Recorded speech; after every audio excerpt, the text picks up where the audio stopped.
set up a new corporation to remove $100 million in bad debts from the Bank of the Bahamas, and will provide deposits of $65 million to help meet statutory capital requirements. Let me tell you what that means. First of all, it says that there's some folks who have actually borrowed money from our bank. And our government, your government, our government, has decided, without coming to you as the people who the money belongs to, that they're going to write off $100 million in debts. What is even more, I guess, heart-wrenching is the fact that they haven't even told the people who the debts are for. So if the truth be told, and if they even open and tell us who those debts were for, you begin to realize that plenty of the folks whose debts have been written off are folks who can afford to pay the debts.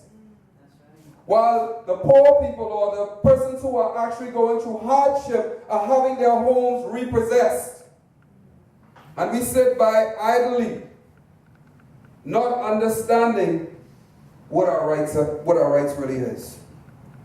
It says this and this happened just in November 2014. So those of you that haven't been keeping up with your country and the news, see, a lot of times what we're focused on as a people, especially in the Bahamas, we're focused on which color is in power.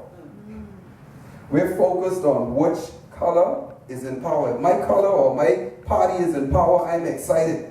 And most of the time what we see is Bahamians, they sit down for 5 years.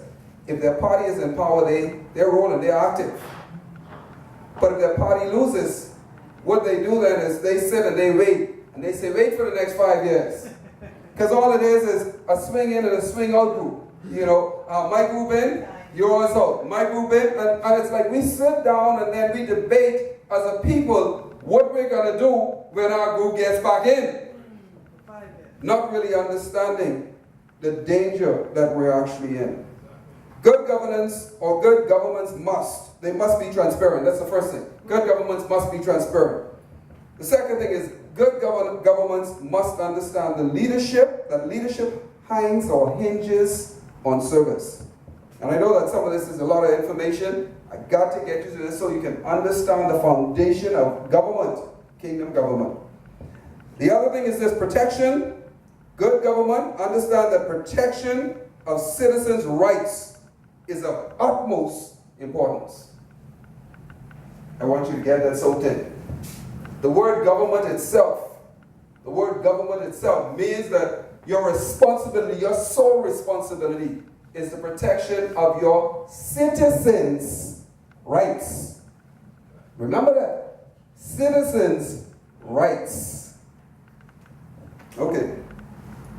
The other thing that good governments must do, they must follow law. They must follow law.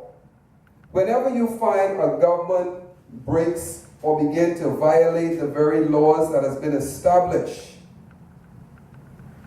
you have now found yourself in a state or a country where you're not sure what's going to go on, because you can't even trust government anymore. You're not sure if someone is going to wake up tomorrow with an idea that disinherits you, simply because now law has been broken. I'll tell you how important that is as we go on. The other thing that governments must do is this: citizens' lives must never be frustrated through deprivation. Citizens' lives must never be frustrated through deprivation. That sounds like a big word. But for those of you that never read the Constitution, what you'll begin to realize is in the preamble, that is actually the preamble is the opening statement of a set of documents. So when you look actually in the preamble, the first thing it says, or the last phrase in the preamble, it tells you that the citizens of in the Bahamas, tells us that. If the preamble starts and it opens, it says, we having been formed these 480 years, it starts off in that manner, and then it goes to the whole